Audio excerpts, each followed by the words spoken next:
Indray ny tena koa ny ambasadran'ny Joshua no miarabantsika rehetra mampandroso an'izao fampianarana izao indray. Anio antsika dia anaraka ny lalana voalohany amin'ny fampianarana izay mitondra ny lohateny hoe tsy natao ho an'ny efa firenena ny didifolo sy ny lalàna Mose izany, tsy natao ny efa firenena. Izay no iarahantsika eto indray androany. Lalana voalohany ny fampianarantsika ny amin'ny teny izay mitondra ny lohateny hoe tsy natao ho an'ny efa firenena ny didifolo dia ny mazava azy ho fahalalàn'ny Mosesy koa anatin'izay. Manina moa zany ny lohateny ny tandemena avy hatrany tsy natao any efa firenena, satria tena misy lalàna mihitsy milaza fa natokana ho an'ny zanak'Israely irery ihany izany didifolo sy lalàna Mose izany. Reo vakitsika avy hatrany hoe ny antony tonga ny ambasadran'ny Joshua zay adiany tena izay dia vakitsika ny ten'Andriamanitra araka ny voasoratra ao anatin'ny Sefer Torah moa zany ho an'ny Jiosy ary ny Baiboly raha mitsika hafa firenena. Dia vakitsika eo amin'ny Exodosy toko 7:20 eto milaza hoe natokana ho an'ny zanak'Israely lay fanekena zany. Exodosy toko 7:20 andin'ny 7:20 toko 7:20 zafady nao fa diso kely izy. Ie, eo vakitsika toko 7:20 dia andin'ny 7 vakitsika avy hatrany. Exodosy toko 7:20 andin'ny 7 ka hatramin'ny 5. Ary Mose niakatra ao amin'Andriamanitra dia niantso azy avà tao tendrombohitra ka nanao hoe izao no lazainao amin'ny tanàna Jakoba sy ambaranao amin'ny zanak'Israely. Ianareo efa nahita izay nataoko tamin'ny Egyptiana sy izay nitondrako anareo tamin'ny latriny voromahery ary ny nampahakanesako anareo aty amiko. Andin'ny 5 ko ankehitriny raha iain'ny feoko tokoa ianareo ka hitandrina ny fanekeko dia ho rakitra soa ahy mihoatra noho ny fihena rehetra ianareo fa ny tany rehetra. Io tenin'Andriamanitra io zany dia milaza mihitsy ny mazava be raha vetsika io hoe ho lazaina ho amin'ny zanak'Israely ny fanekena. Eto moa zany amin'ny andin'ny 5 hoe raha hitandrina ny fanekeko ianareo, io asiko tsipika io izy io, raha hitandrina ny fanekeko ianareo. Zany izy zany hoe misy fanekena zany men'Andriamanitra ho an'ny zanak'Israely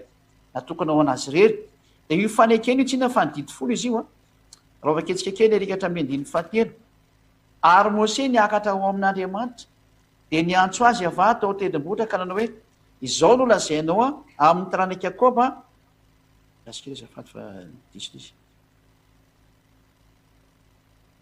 izao no lazainao amin'ny tanàna Jakoba sy ambaranao amin'ny zanak'Israely. Izany hoe ity fanekena ity zany dia natokana ho an'ny zanak'Israely rery ihany sy ho amin'ny tanàna Jakoba. Zany hoe tsy tafiditra ato mihitsy zany ny malagasy, ny frantsay, ny anglisy, ny amerikanina, ny sinoa,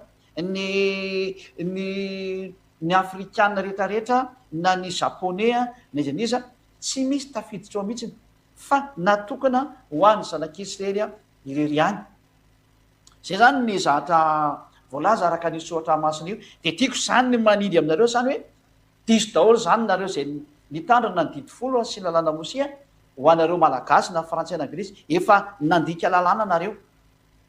efa nandika lalàna satria hozy ny ten'Andriamanitra hoe tsy azo anampiana io teny io, tsy azo anesorana. Eo vaketsika zay teny zay hoe rehefa natokana ho an'ny zanak'Israely io zany dia tsy azo anampiana ary tsy azo anesorana. Deutéronomia vaketsika indray Deutéronomia toko 4 dia vakitsika ho voninahitra Joshua ny ten'Andriamanitra amin'ny andin'ny 2. Deutéronomia 4:2 vakitsika amin'ny anaran'ny Joshua. Aza ampianareo ny teny izay andidiko anareo. Io zany le didin'Andriamanitra nomena teo hoe natokana ho an'ny zanak'Israely dia tsy azo no anampiana ka hoe ny amerikana no hitandrina an'io koa, na hoe ny frantsay no hitandrina an'io koa, na ny anglisy no hitandrina an'io koa, na ny sinoa no hitandrina an'io fa tena voarara mihitsy zany aza ampianareo io teny koa izy ny ten'Andriamanitra dia aza nesorana fa tandremo fahadidiny avy Andriamanitra nareo zay andidiko anareo io. Zany hoe rehefa ny teny izy hoe tsy azo anampiana dia tsy azo nesorana dia tsy azo tandremana io didifolo sy lalàna Mose afa-tsy ho an'ny Israeliana rery ihany. Ka raha vao ny malagasy zany no mitandrina io, na ny frantsay ny anglisy na ny afrikanina na ny japonais na ny sinoa sy ny maro samihafa dia efa nandika lalàna ianao zany. Ary ny mpandika lalàna dia trany dia mazava be ny tenin'Andriamanitra fa ho atsipy any amin'ny elo. Ho aseho ilay tena mpandika lalàna zay ho levonia Soatompo amin'ny fofona ny vavany. Tesoniana 2 toko 2 satria mandika lalàna ianao. tesony ana faharoa vakitsika ny toko faharoa tesony ana faharoa toko faharoa andininy noko andininy fahafito ka hatrany amin'ny fahafolo vakitsika voninahitra dadavasy osy koa ho an'ireo mandika lalàna zany fa miasa sady ny zava-miavina dia tsy fankatoavan-dalàna ka reto hoe tsy mankatao lalàna dia mandika lalàna zany zany hoe manohitra ny lalàna ohatra efa natokana ho any zanak'isy reny nefany a ianao malagasy no mitandrina an'io efa fandikan-dalàna zany natokana ho an'ny zanak'isy reny a nefa ianao frantsay no mitandrina an'io efa mandika lalàna zany efa natokana ho any zanak'isy reny a nefa ianao anglisy no mitandrina an'io mandika lalàna ianao dikan'izany efa natokana ho an'ny zanak'isy reny a nefa ianao amerikana no mitandrina an'io mandika lalàna zany zay le hoe zava-miafina dia tsy fankatoavan-dalàna zay fiarahantsika mahita zao le zava-miafina kanefa mandra-panetrany amin'ny sakana ankehitriny ihany andiny favalo ary dia asio ary le tena mpandika lalàna dia anareo zay efa tenekeo natokana ho any zanak'isy reny io e ary reto mpandika lalàna reto izy tena andriamanitra dia olevony eo soatompo amin'ny fofonainy vavany ary ho foanany amin'ny fisehoan'ny fiaviany zay zany hoe reto mpandika lalàna reto zany dia olo vonon'andriamanitra zany ho vonono le tena andriamanitra marina amin'ny teny hoe natokana ho any zanak'isy rery io a fa tsy natokana ho anao afrikana na ianao amerikana na ianao sinoa na ianao frantsay a na ianao japonais azabe angamazay dia vakitsika eny andininy ny fiavin'le iny reto mpandika lalàna reto zany a dia araka ny fiasan'ny satana amin'ny hery sy ny famantarana sy ny fagagana mandainga rehetra zany hoe reto mpandika lalàna reto ohatrany hoe frantsay mitandrina didifolo na amerikana mitandrina didifolo na afrikana mitandrina didifolo na sinoa mitandrina didifolo ohatra zany a dia mpanao fagagana reo miasa araka ny satana ireo izy io ary tena manao fagagana mandainga io zy ny tena andriamanitra ary andin'ny fahafolo dia zao a ary famitana momba ny tsy famarina ho an'izay very any olona voafitaka daholo zany no mandeha amin'ny lalana mitandrina didifolo iny ho an'izay very satria tsy mandray ny fitiavan'andriamanitra fitiavana ny famarinana zay namonjena azy tsy mety mandray le teny marina ianao ka izay na tonga na miteny aminareo mihitsy hoe jereo tsara le famarinana tandremy mandeha mankalalatsy izy a miverena makany amin'ny andriamanitra marina amiteny hoe tsy natokana ho an'ny hafa firenena na ny amerikana sy ny frantsay ny sinoa sy ny anglisy hatrany amin'ny afrikana tsy natokana ho an'izany ny didifosy lana mose fa natokana ho any zanak'isy ihany ho amafisina indray tia iten'andriamanitra ty zany satria avy eo ma misy mpanao gazety moa miaraka amiketo ametraka fanontena ry avy eo nao miara-pampeno rova fa mbola hijeryntsika ny ten'andriamanitra mikasika any amin'izay hoe tsy natao any hafa firena mihitsy io a dia araka amin'ny bokyny arikatra amin'ny salamo 147 a salamo 147 a 19-20 indreo no vakitsika zany eto salamo 147 a dia ny 19 sy ny 20 zany vakitsika voninahitra dadavasy eo soa salamo 147 19-20 ianao nke ty teny ty hoe milaza ny teny amin'ny akoba izy ary ny didiny sy ny fitsipiny amin'ny israely tsy nenao toy izany tamin'izay firena hafa izy ary ny fitsipiny tsy mahafantatry ireny de moa zany dia fampipetraka moa zany ny tokosindiny a manamarina mihitsy ny hoe tsy natao an'ny hafa firenena mihitsy ny didifosy lana mose fa natokana ho any zanak'isy rery any tsy nanao an'izany tamin'ny hafa firenena io andriamanitra io a ary ny tena marina dia tsy fantatry ny hafa firenena io fa ny tena petraka nefany a izao tontolo zao hoe mitandrina didifosy tsy mitandrana dia mitandrana zao tontolo zao ve zany mpandika lalàna noho zany hevitra zany a mandika lalàna aiza zany zao tontolo zao nodika zany zay mitandrina didifosy lana mose nefa tsy natokana ao anazy io a valiny rehefa mpandika lalàna dia ho atsipon'andriamanitra any amin'ny elo satria le mpandika lalàna ny bokiny iza moa bokiny tesonianina teo teo le vonin'andriamanitra ary ny mpanao ratsy dia tsy mahazo mihitsy any amin'ny lanitrylanitra ho vakitsika am'izay ny ten'andriamanitra hoe tsy mahazo makany amin'ny lanitrylanitra zany reo efa miko avy atrany moa zany ny valin'izay ohatsika rehetra reo hoe kortianina voalohany a toko fahinina andin'ny fasivy akeo tsika kely nge ty teny ty fanampin'le teo kortianina voalohany toko fahinina andin'ny fasivy a ho vakitsika voninahitra dadavasy io soa de zao ny voalaza ato moa tsy fantatrareo va fa ny olona tsy marina ka ny olona tsy marina zany mpanota le mpandika lalàna zany satria ota ny fandikana lalàna rehetrarehetra zany moa tsy fantatrareo fa ny olona tsy marina tsy mandova ny fanjakan'andriamanitra zany olona tsy marina mpanota zany dia tsy mahazo mihitsy any amin'andrinandra ny dikan'izay. Aza mety ho fitany ianareo fa ny mpijangajanga sy ny mpanompo sampy sy ny mpakavady loha sy ny sodomita zay sy ny mpangalatra sy ny mperina sy ny mpimamy sy ny mpanaratsy ary ny mpanao ankeriny dia tsy mba handova ny fanjakan'Andriamanitra, tsy handova ny fanjakan'Andriamanitra ondreo dia aza fitana. Zany hoe tsy tokony aza mety ho fitana ntsony ianao zay mandray fa ny olona mpanao ratsy dia tena tsy mahazo mihitsy ny fanjakan'Andriamanitra dia ny mpandika lalàna zany. Satria ilay toe mpanota dia mpandika lalàna ny dikan'izay, ka ilay mpandika lalàna mihitsy ilay toe mpanao ratsy zany. Ka rehefa tsy tianao zany no very ho an'ny farihy mirehitra afo dia aza mandika lalàna intsony. Zany hoe aza mitandrina didy fosy lalàna Mose intsony fa natokana ho zanak'Israely io. Zay zany fa dia miraso antsika samy tenao soa fa mifarana teo ny fampianarana avy aty amin'ny Ziadia mikasika ny loteny hoe tsy natao any efa-firenany didy folo zany metsika ny mpanao gazety am'zay fa te metaka fantaina ny mpanao gazety amin'izao fotoana zao somary nanova fihetsika ina ndraiky fihetsika ity satria mba hatonga le fampianarana ho aingina hipakany amintsika dia natao an'izao izy mba hoeniny zao tontolo zao hoeniny malagasy hoeniny afa-firena rehetra hoe aza mandeha makany amin'ozy intsony fa miverena am'zay makany amin'ny marina. Eo menanao am'izay ny fantaniana rova miarabanao ho an'ny mpiainotsika zany ianao ya voaloha teny miaraban'ny ambasador soa Ziadia ary miarabantsika rehetrarehetra mpiaino any atokantrano any sy mpijery izao radio télévision HFF izao. Ya mazava tsara ambasadeur le hoe minona ny antony fa maninona tsy maintsy hoe natao any zanak'Israely rery ihany zany le didy folo fa fantanina mipetraka hoe ahoana indray zany makasika an'le voalaza ao amin'ny baiboly zay voalaza ao amin'ny Isaia toko fahaenina amby 20 andiny fahaenina sy ny fafito zany hoe zay milaza hoe ny hafa-firenena mitandrina ny sabata kanefa ny ianao ny teny teo hoe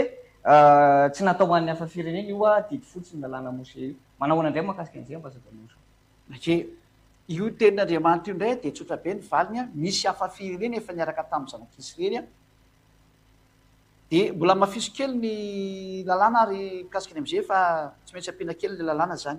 Voalaza mantsy eo bokyny Deutéronomia rova fa any Israely irery ihany ny azo tandremana dia tsy azo entina aty Madagasikara. Deutéronomia toko fahaenina andiny voalohany vakitsika zany dia zao ny voalaza ao ary izao ny lalàna dia nididy sy mifitsipika izay nasainy avandriamanitra reo ampianaranareo mba harainareo any amin'ny tany zay alenareo olovana. Zany hoe tididy folo sy lalàna Mose ty zany dia arahina sy ampianarina any amin'ny tany zay alen'ny zanak'Israely olovany. Ka ny tany natao olovany zanak'Israely dia any Israely irery ihany, any tany Kanana zany.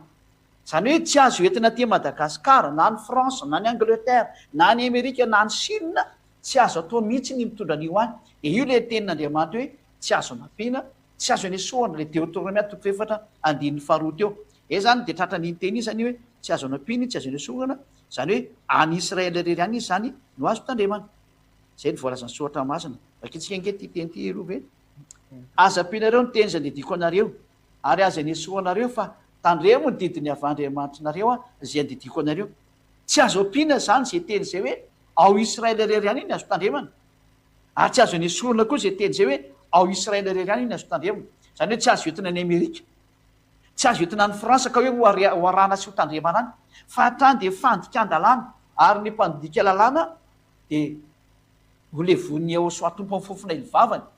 Ka rehefa tsy teo ho levonin'Andriamanitra zany aza mitandrina io didy folo intsony ary rehefa tsy tandrina an'io zany manarà zao tenin'Andriamanitra ampianarika zao. Manarà ny ambasadeur ny soa Ziadia zao mampianatra anao zao satria Ziadia rery ihany nampianatra anao zany hoe aza mampitondra aza mitandrina io didy folo io fa tsy mety aminao io maty any amin'ny elo amin'io ianao. Zay le izy voalohany rova. Faharoa apetsika indray ny tenin'Andriamanitra ao amin'ny Deutéronomia toko faharoa ambin'ny folo satria araka ny fantainao zany dia mamoaka toko sy andiny indray dia mbola manamafy an'izao ihany ty toko sy andiny ty hoe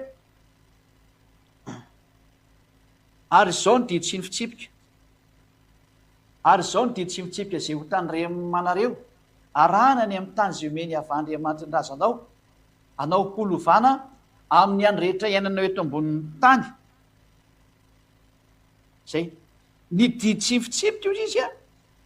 dia ho tandremanareo ary arahanareo any amin'ny tany zay omeny avandriamanitra ny razanareo olovana amin'ny andro rehetra iainanareo ambonin'ny tany. Zany hoe amin'ny andro iainana zanak'Israely eto ambonin'ny tany zany dia any Israely rery ihany azo hitandremana io didy folo sy lana mosy io fa tsy azo entina mihitsy aty Madagasikara na ny Fransa na ny La Réunion na ny Chine na ny Canada na ny Amerika dia non zany tsy azo entina any amin'izany toerana zany fahalalana io dia ozy ianao hoe maninona zany ny ten'Andriamanitra ny teny an'izay alova ketsika le ten'Andriamanitra ny menao teo a Isaia metsika le toko sy andininy vakinao teo zany a Isaia toko fahaenina amin'ny dimapolo a dia miara mijery tokoa le mpiaina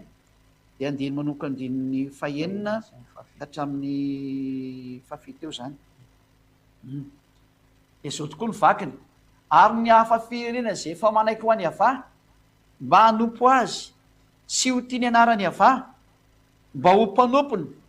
dia zay rehetra mitandrina ny sabata ka tsy manao zotsy masina sady mitana ny fanekeko eto koa zany dia sady mitazona ny fanekena ny vanina izy a le nyresantsika izy a dia didy folo sy lana mose zany ary mitandrina ny sabata dia zao dia hoentiko ho any an-tendrombohitry masina ka mifalika ao an-tranoko fivavahana ary ny fanatitra hodorana sy ny fanatitra latradra dia ankasitrany eo ambon'ny altarako fa ny tranoko dia atao hoe trano fivavahana ho an'ny firenena rehetra zany hoe ny fantenapetraka tokoa zany rova zany dia zao hoe misy tenin'Andriamanitra tokoa ty hoe ary toatra misy hoe raha mitandrina sabata izy dia amin'ny andininy fahenina ary mitandrina ny fanekena toatrany hoe mitandrina sabata tokoa nge zany afefirena dia ny lalàna rova tadidio tsara fa hoe tsy azo anampena tsy azo anasorana tsy azo entina ty Madagasikara na ny Fransa na ny La Réunion na ny Amerika na ny Fransa na ny Chine fa voarara lalàna ary natokana ho azanak'i Israely fa maninona zany ny tafiditra ny afafireneto a izy reto afafirenena reto a dia reo le voalazany ten'Andriamanitra hoe le niara nyvoaka taminazy avy any Egypta dia nasena ny fora dia afaka mitandrina an'io izy a fa any Israely izy rehefa avy eo no mipetraka reo ihany no afaka manao an'izay zany hoe tsy maintsy any Israely reo rery nazo an'izay teny zay voinga afaka tsikely ty izy tova rova araka ny bokyny Exodosy toko fa olojerefatsika kely io fa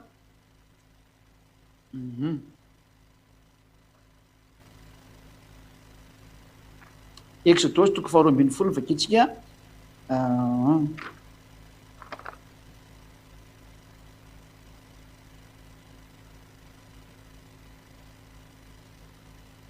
amin'ny andininy fahafirengany ao amin'ny Exodosy toko faharoa ambin'ny folo vakitsika rova zany rehefa avy eo no a dia manomboka amin'ny andininy hoe mitandrina ny pasika moa zareo tamin'izay fotoana somary zay avake ny vahiny raha misy mpivahiny izay andininy fahavalo amby efapolo ny vakitsika rova Exodosy 12 a dia tsy maintsy alefantsika ato moa izy zany hoe mbo jerevan'io le Exodosy 12 a andiny fafio moa ny teneko teo 48 a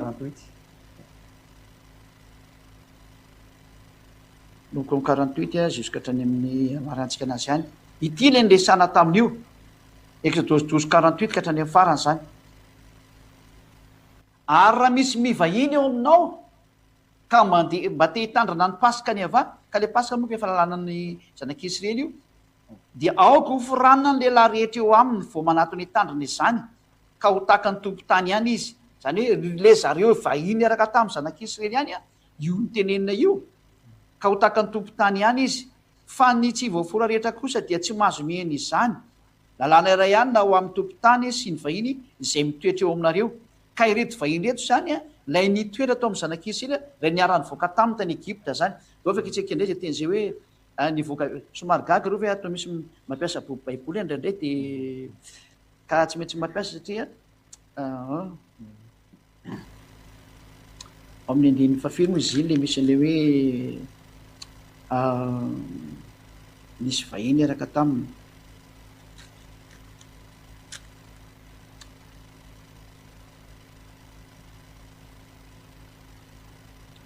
zay ao amin'ny Exodosy 12 a 37 ny vakitsika rova Exodosy 12 37 ny vakitsika dia 38 indray zany Exodosy 12 a tsy maintsy manao mémoire kelikely amin'le baiboly satria ty moa zany ny application dia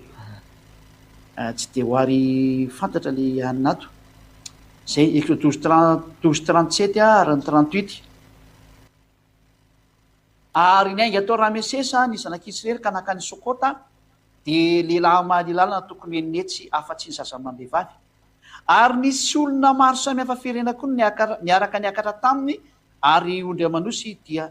ondry amanosy sy omby dia fananana be indrindra. Io zany le hoe nisy hafa firenena niaraka taminy ary ho an'i Israel ireo rerianina azo an'io teny io rova hoe raha misy hafa firena ireo lay mipetraka ao Israel, fa tsy azo ny hafa firena mihitsy ohatra ny Amerikanina na Frantsay na Anglisy na Sinoa na Japonais na Koreanina atao mihitsy na ny Afrikana ny mitandrina an'io ao amin'ny tany,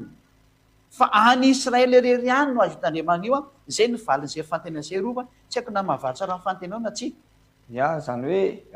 le Israel le hafa firenena resahana eto zany hafa firenena mipetraka any Israel zany le hafa mipetraka any Israel dia ary niara-nivoaka tamin'ny zanak'Israely hoe avy any Egypte zay. Ary ny zava-misy nge aloha mbola misy toy nge teny io fa nefa ny olona tsy misy mety manao an'io zay ny prov fa tsy izy io zatra ataon'ny olo io, satria raha vaketsika iny isy atoko fahenina amin'ny 50 dia tokony mitondra fanatitra le olona am'izao tsika miteny zao tena marina le ataony zany.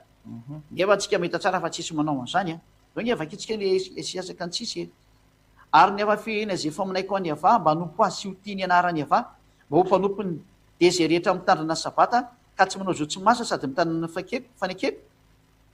dia hoentiko any tendrombohitra masina ka eto amin'ny ohatra ny hoe any Amerika tsy misy tendrombohitra masina, any France tsy misy tendrombohitra masina, any Chine tsy misy tendrombohitra masina, any Angletera tsy misy tendrombohitra masina, eto Madagasikara tsy misy tendrombohitra masina, any amin'ny faritra Afrika tsy misy tendrombohitra masina, fa ny tendrombohitra masina ny tenen'ny sotra masina any Israel eo amin'ny tendrombohitra misy ny tempolin'ny Jerosalema ankehitriny eo raha hoe tendrombohitra masina zany. Kanefa tsy misy an'izany ety, maninona zany io tsy tanterahan'ny olona zay milaza fa mitandrina didy folo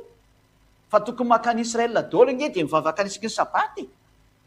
Izy zao nanao an'izany tanao fa tsy mety any satria ny lalàna dia hoe maka ao tendrombohitra masina dia amifaliaka ao an-tranoko fivavahana, tsy maintsy makany Israel ny dikan'izay ary isaky ny sabaty. Maninona zany le olona tsy nanao an'izay, dika zany fa tsy maro ny sary io fa famitahana olona satria tsy natao le izy.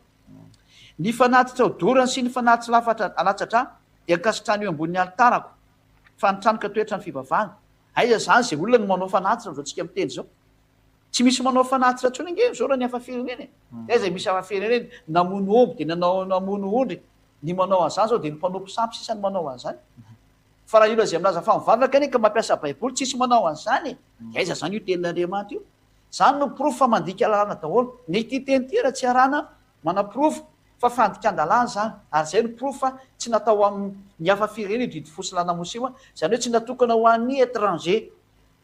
Ary ny atao étranger tolo rova dia ireo zay étranger amin'ny Israel, fa ny tompo tany zany sao dia Israel, ireo ihany no mena anazy fa ny hafa firenena zany dia tsy natao anazy io. Mazava ve zay rova? ya mazava tsara zay ambassadeur Neo. Mazava ve rehefa nazavako ary mazava amin'le fanontanianao ve? Mazava tsara ambassadeur Neo, tena mazava le izy miampy le hoe makasika le tendrombohitra masina sy le fanatitra teo moa vao mahay nazava le izy. Fanontaniana manitikitika ambassadeur Neo ao anatin'izay ihany koa makasika an'izay didy folo zay ihany hoe taony didy folo foana matetika amin'ny voateny manao ahoana no makasika ny lalàna mose raha ihany ve ireo didy folo sy ny lalàna mose reo sa hoe samy hafa fa ohatrany hoe rehefa tononona le izy didy folo dia lalàna mose ohatrany hoe samy hafa raha mifahenona anazy manao ahoana indray makasika an'izay raha ihany ve reo sa hoe samy hafa tokoa. Le didy folo moa zany no tena mahazatra ny olona satria ny koa ny lehibe indrindra araky ny fieritany olona anazy, fa ny tena marina tsy ny didy folo lehibe fa ino no nomena ny olona moa ny teny izy tamin'ny voalohany dia noho ny amin'le fahatahoran'le olona dia tsy nitohizana intsony le famakiana an'le faraika ambin'ny folo sy ny faharoa ambin'ny folo jusk'hatrany amin'ny telo ambin'ny folo sy eninjato satria 613 nisan'io loa io, fa noho ny amin'le fahatahoran'le olona na tonga anazy tsy namaky an'izay rova zany hoe nangovotra ny olona raha inan'io teny io dia tsy navela tsy nitohizana intsony le famakiana. Fa raha jerevantsika soratra masina dia ao anatin'ny boky iray daholo hoe rova azonao boky iray daholo ny misy an'io araka ny voalaza ary amin'ny mpanjaka voalohany toko faharoa dia ny andinin'ny fahatelo aketsika zany hitanareo tsara fa raha ihany ireo terme reo raha miteny hoe didy folo dia lalàna mose ihany zany, ary raha miteny tsika hoe lalàna mose dia didy folo ihany zany satria ao anaty boky iray ihany no nanaovana an'io. Ary nandatsana ranomby io boky io dia tsy azo anam-pina tsy azo anesoana satria tao anatin'le boky no nandatsana le ranomby. Donc vakitsika izy mpanjaka voalohany toko faharoa andiny fahatelo atandremo zay nasainy avahandriamanitra ho tandremana andehananao amin'ny lalàny iny dia andehananao amin'ny lalany hitandremanao ny lalàny ny didiny sy ny fitsipiny ary ny teny vavolombelony eto zany dia hoe tandremony ny didy folo sy lalàna Mose zany moa tena tikeny teny io araka ny voasoatra ao amin'ny lalàny Mose mba ataonao lavorary avokoa zay rehetra ataonao sy zay rehetra leanao zany hoe ny lalàna Mose sy ny didy folo zany de mitambatra io dikan'izay ary io rova lay nandatsana ranomby tarikatra amin'ny Exodus 24 de soratany Mose daholo lay ino lay didy folo sy lalàna Mose de nandatsana ranomby izy tam'izay avy itsika ny Exodus 24 ty de manomboka amin'ny andininy sivotry rehefa atsika de izy manomboka zany ao amin'ny andininy faevatra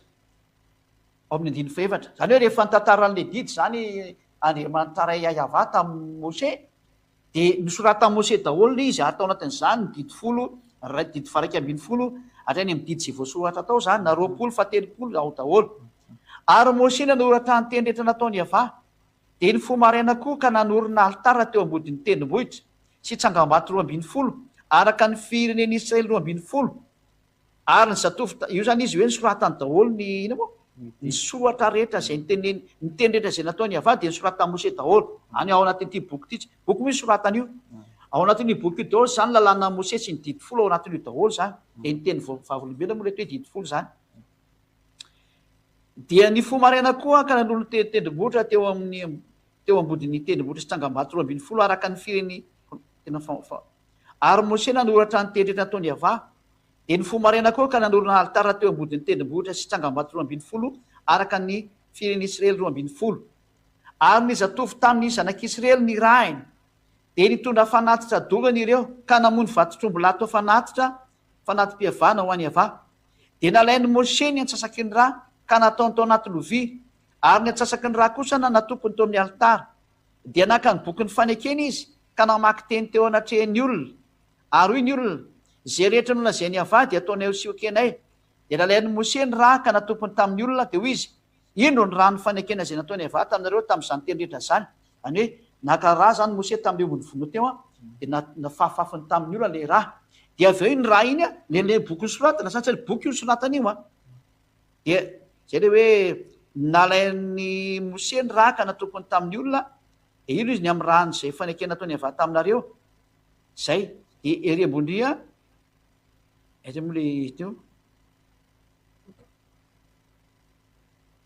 de naka boky ny fanekena izy ao amin'ny andininy fahenina nalainy Mose ny antsasaky ny raha ka nataony tao anaty lovia ary ny antsasaky ny raha kosa natompony teo amin'ny altara de naka ny boky ny fanekena izy ka namaky teny teo anatrehan'ny olona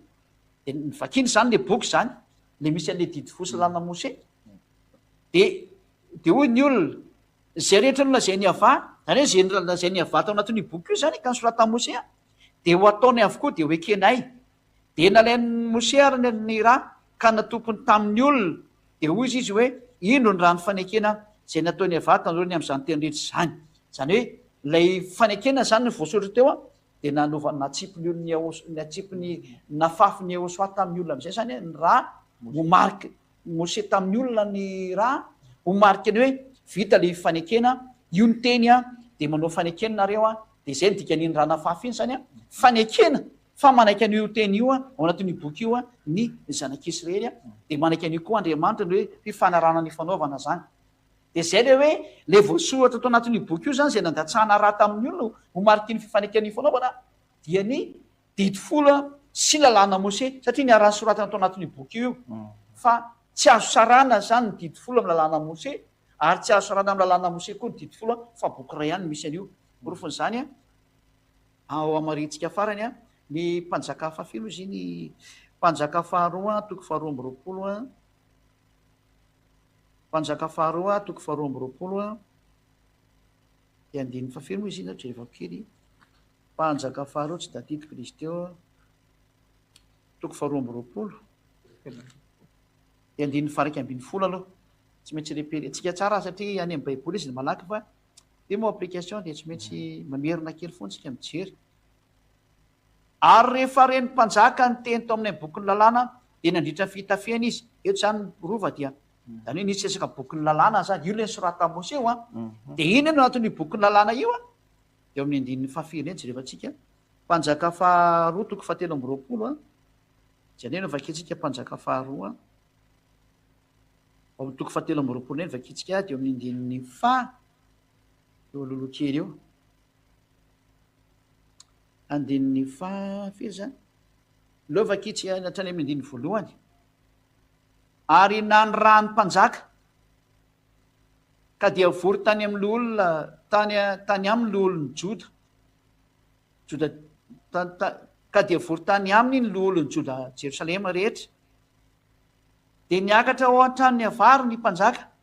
ary nanaraka azy ny lehilahy rehetra amin'ny joda sy ny mponina rehetra tany Jerosalema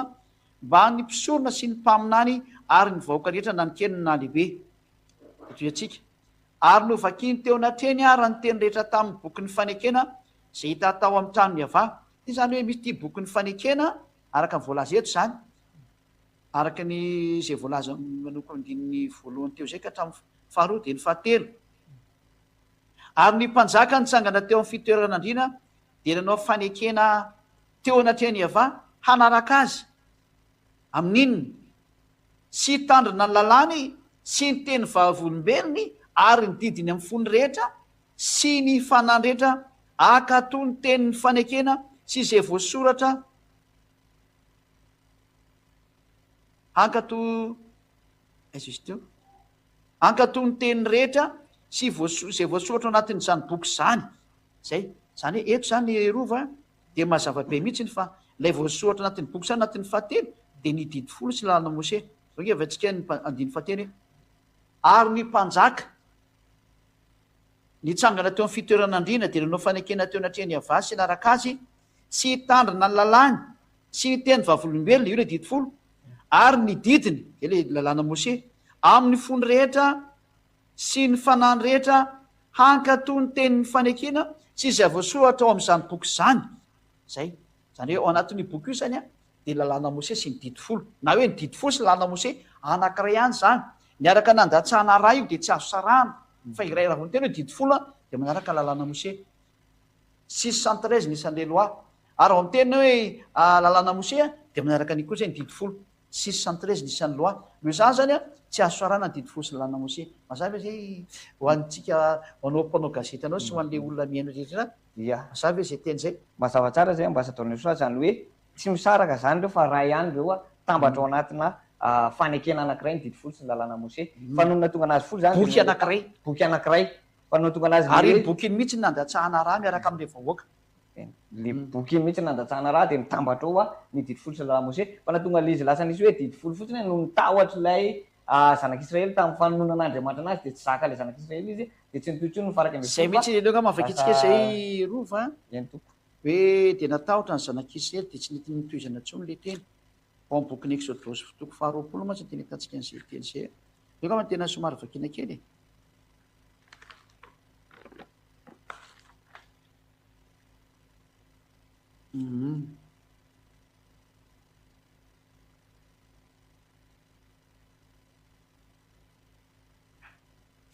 Exodosy toko faharoapolo mavakitsika manoko andiny valo ambin'ny folo ny vakitsika Exodosy 20:18 anamarinako azay teny hoe teo zany natonga n'io teny io a nijanona Exodosy toko faharoapolo manoko andiny valo ambin'ny folo satria natahotra ny olona dia tsy navelan'ny teny intsony izy zay nanoko andiny valo ambin'ny folo ary ny vakitsika ary ny olona rehetra raha nandreny kotrokorana sy ny feon'ny anjomara sy ary netan'ny ela tsy ny tendrombohitra ny voatsetroka ary noho nahita zany ny olona dia torakovitra izy ka nijanona teny lavitra teny andiny fahasivy folo dia hoy izy tamin'ny Mose aoka ianao ihany no hiteny aminay dia mihaino izay fa aza Andriamanitra no miteny aminay fa andreo maty izay zay le izy zany dia nanomboka teo zany a dia tsy nitohintsony le teny fa nijanona dia zay natonga Mose niakatra anankirany tendrombohitra am'izay dia nomena anazy amin'izay nitohy n'le teny voatery niakatra tena tendrombohitra zany Mose nandray ny teny faraiky ambin'ny folo faharoa ambin'ny folo fa teny tokony hitohy ihany io fa noho ny amin'le tahotra anazy an'zareo dia voatery najanona teo amin'ny fahafolo zay ny marina fa tokony hitohy lavabe io a fa zay ny antony hoe no natonga n'le tahotra dia najanona le izy dia deo nge vakitsika nitohy ny andiny faharoapolo dia hoy Mose tamin'ny olona aza matahotra fa tonga Andriamanitra mba izahatoetra anareo ary mba eo anatrehan'ny tavanareo ne ny fahatorana azy mba tsy anotanareo zay dia nijanona teny lavitra teny ary ny olona fa Mose kosa nanakaiky ny azopito zay nitoeran'Andriamanitra ary andiny faharoa amby roapolo ary hoe avà tamin'ny Mose izao no lazainao amin'ny zanak'Israely ianareo efa nita fa tany an-danitra no tenenako taminareo zay de mitohy am'izay le lalàna za manomboka eo zay izy vanomboka nytohina nomeny le lalàna am'izay mazava hoe zay rova fa noho ny am'le tahotra ny zanak'Israely de tsy niditra ntsony Andriamanitra ny teny vatana tamy fa Mose am'izay no nresaka tamin'ny vetrany am'izay mazava hoe zay ya mazava tsara ambasadorny Aosa le fanazavana zany hoe tambatra anankiray ihany reo didy folo sy ny lalàna Mose reo zany anankiray ihany de mazava ihany koa fa hoe tsy natao hoan'ny hafa firenena moa le araka fanazavana teo aloha lay didy folo sy ny lalàna Mose de fantany mipetraka ambasadorny Aosa sady manitikitika ny hoe raha tsy natao hoan'ny hafa firenena ny didy folo sy ny lalàna Mose inona zany no lalàna hoan'ny hafa firenena ny lalàna hoan'ny hafa firenena de efa nomena atsika Yahosoa araka ny voalaza ao misy 42 io vakitsika ity misy 42:6 ny vakitsika ngaminy aloha efa nolazain'ny mpaminany fa misy lalàna ho atsika zany isy zay zao ampianarin'ny ambasadorny Aosa sy ady azy zao isy 42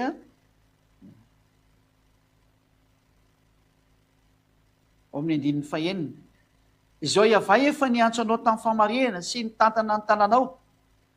ary iaro anao ka nomenao fanekena ho an'ny olona ho fanazavana ny jentilisa de io zany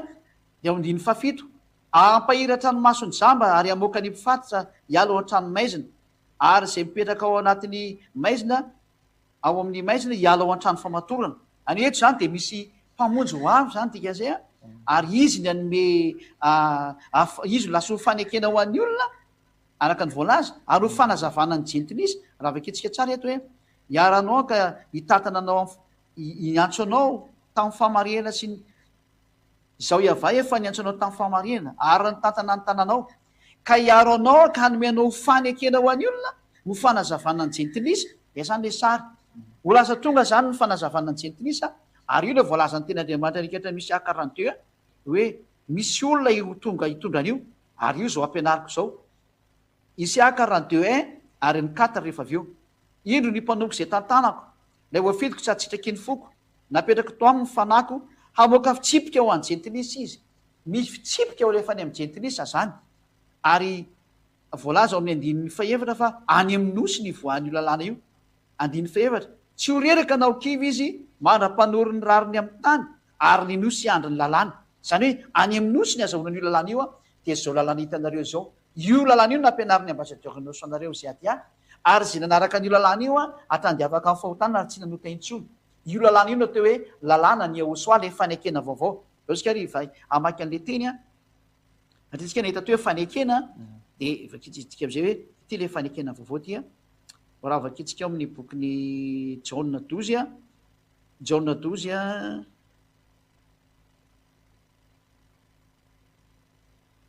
Jaona 12 49 sy ny 50 zay de io natao hoe lalàna ny Yahosoa io le rahantsika zao satria zao tsy niteny ho ahy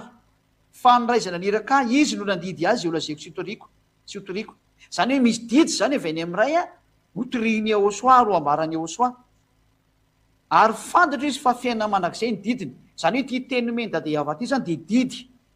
zay didy nomena anazy zany rova koa zay lazaiko izy de lazaiko arak'izay nolazaindray tamiko zany eto zany tsika de mita hoe Yahosoa zany tena manana didy zay atao hoe lalàna ny Yahosoa mazava hoe zay ho ale fantainao teo de vaketsika ndraiky hatramin'ny bokyny Korintana voalohany tsy maintsy miverina kely ato anatin'ny baiboly fa ty ato ihany tena ahitana ny teny malaky indrindra de vaketsika amin'ny bokyny Korintana voalohany toko 2:10 andininy fa 34 zany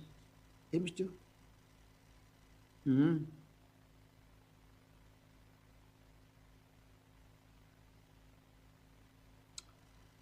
izy misy andiny 34 misy 36 34 Korintana voalohany 14:34 zany jero atsika de avoakatsika ery amin'ny écran ry indray zay teny zay hoe tena misy mihitsy ny didiny Yahosoa Korintana voalohany 14:34 no vakitsika zany rova ianao zany mijery tsara sady miheno tsara ny valiny raha mety aminao ny tompo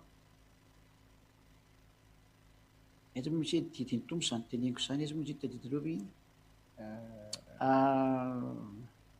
ty 37 lay izy rova Corinthiens voalohany 14:37 Corinthiens voalohany 14:37 ary raha misy manao azo mpaminany no manana fahaizam-pana dia aoko fantany tsara fa didiny tompo ny teny zay soratako aminareo zany hoe didiny tompo io didiny Yehosoa ka misy mihitsy ny didiny Yehosoa ary io didiny Yehosoa io zao arahantsika zao zay zany ny arahan'ny hafa firenena rehetra ohatra hoe amerikanina frantsay ny sinoa ny anglisy ny afrikana rehetra ny aziatika rehetra io didiny Yehosoa io narahana zay ngamba ny zatra azo apetraka amitsika hoe lalànan'ny Yehosoa no arahantsika zany mazava hoe zay rova de zay na tonga le hoe anisan'le hoe ity ny rako ny amin'ny fanekena vaovao de io raha io zany nandatsaka n'io raha io koa Yehosoa ho fanazavana fa latsaka ny fanekena vaovao Matthieu toko fenina amby roapolo andin'ny firy zany enina amby roapolo no vaketsika rova Matthieu ny amaranako anazy zany hoe fanekena vaovao any ho an'ny hafa firenena zany Yehosoa io Matthieu firy misy teo 26 de manoko andin'ny 26 vaketsika koa manoko andin'ny 26 ary zay ny amaranantsika anazy angambany am'izay valiteny zay rova ity le fanekena ty ary nandatsahana raha le izy ny tenin'ny Yehosoa koa zany nandatsahany rahany ary raha mbola ninana izy de nandray mofy Yehosoa ka noho ny efa nisaotra izy de novakiny ka natolon'ny mpianatra de hoy izy raiso fany fa ity ny tenako ary nandray ny kapoaka izy ka noho ny efa nisaotra de natolony azy ka nataony hoe sotronareo rehetra ity fa ity ny rako de ny amin'ny fanekena zay latsaka ao amin'ny maro ho famelan-keliko na ny atao hoe fanekena vaovao io zany le hoe Yehosoa koa nandatsaka ny rany am'le fanekena vaovao zany hoe misy fanekena roa samy nandatsana raha eto zany de ny fanekena didifolo nandatsana ranomby hitatsika teo ary ny fanekena vaovao ny raha nandatsana ny rany Yehosoa misy raha roa samy hafa reo zany dikazay fanekena roa samy hafa ary zay le hoe hoany zanak'Israely de le nandatsana ranomby nomena anazy de ny didifolo sy lalàna Mose le ho an'ny hafa firenena kosany de ny rany Yehosoa nomena azy de ny lalànan'ny Yehosoa raha misy mampitambatra an'io zany de mampifangaro ny rany Yehosoa amin'ny ranomby zava-dozy zany tsy azo atao mampitambatra an'io fanekena samy manana ny azy tahaka ny hoe lalam-panorenana ina moa filazandreny amin'ny teny frantsay constitution loi constitutionnelle tsy azo atao mampifangaro ny loi constitutionnelle ny frantsay tsy azonao fangaro amin'ny loi constitutionnelle ny japonais ohatran'izay izy io ka rehefa ny Israel de ny Israel rehefa ny Yehosoa de ny Yehosoa ho any efa firenena mazava hoe zay fanazavana zay rova tena mazava tsara mba azo ataony Yehosoa fa fantanina kely farany angamba ny farany kely izy hoe raha ohatra raha zany ka hoe natokana ho an'ny Israeliana zany didifolo sy lamose ho an'ny hafa firenena ny lalàna Yehosoa manahoana zany Israeliana hoe mitandrina ny lalàna Yehosoa iny koa sa hoe ampy anazy le didifolo sy lamose sa izy zany fantanina toka farany koa ny zanak'Israely raha teo vonjena de miala amin'ny didifolo sy lalàna Mose ary makany amin'ny Yehosoa zay satria zany ny lalàna Mose de natokana ho any zanak'Israely rery ihany fa rehefa hiaraka amin'ny Yehosoa izy de manaraka ny Yehosoa ary mitandrina lalànan'ny Yehosoa fa raha vao zany de tsy mety satria ao anatin'io didifolo io mbola jerevantsika tokoa mampiady ny jios sy ny jentilisa io ka raha vao mampiady ny jios sy ny jentilisa de tsy afaka mifanaraka mihitsy ary zay moa lesona atsika manaraka rova hoe rava ny didifolo sy lalàna Mose de naninona rahantsika amlesona manaraka fa zay olona ato Israela zany teo vonjena de manatona ny Yehosoa ary tsy mitandrina didifolo tsony satria tsy mety le izy le didy mihitsy izy zany tena tsy mety mifanaraka mihitsy ary zay moa le lesona manaraka hoe rava io didifolo io lesona atsika amin'ny manaraka efa azonao olona sady afaka fotoana fohy mazava hoe zay ho azy teo vonjena zany ny zanak'Israely de manatona ny Yehosoa fa ao amin'ny Yehosoa rery izy zay vao voavonjy manaraka lalàna Yehosoa manaraka lalànan'ny Yehosoa de misy lalàn'ny Yehosoa ao mazava hoe zay tena mazava be feno fanazavana mba zay tena Yehosoa makasika ny loha hevitra anankiray iny de miraso atsika raha samy teny Yehosoa zany de ndao tsika hivavaka marana zay fotoana izay ary sotra betsaka dada mahala iava ny amin'ny teny zay nomenao ny fampianarana zay nomenao ny fanazavana rehetra zay nomenao avy any aminao daholo ny teny ary avy any aminao ny fanazavana sotra betsaka dada mahala iava sy Yehosoa ny angatany zay ady de mba fanamaro no vonjena noho ny amin'izao fampianarana izao, ary tena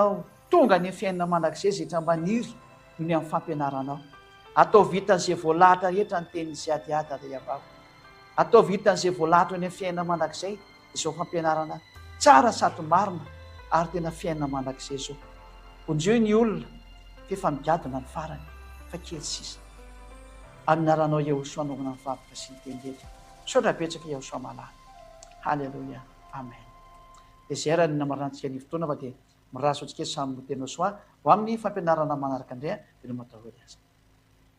Ya dia mametraka velomany ambasador Jehosoa ihany koa ny tenako mametraka veloma ho antsika rehetra ampijery sy mpiaino ny tokantrano any.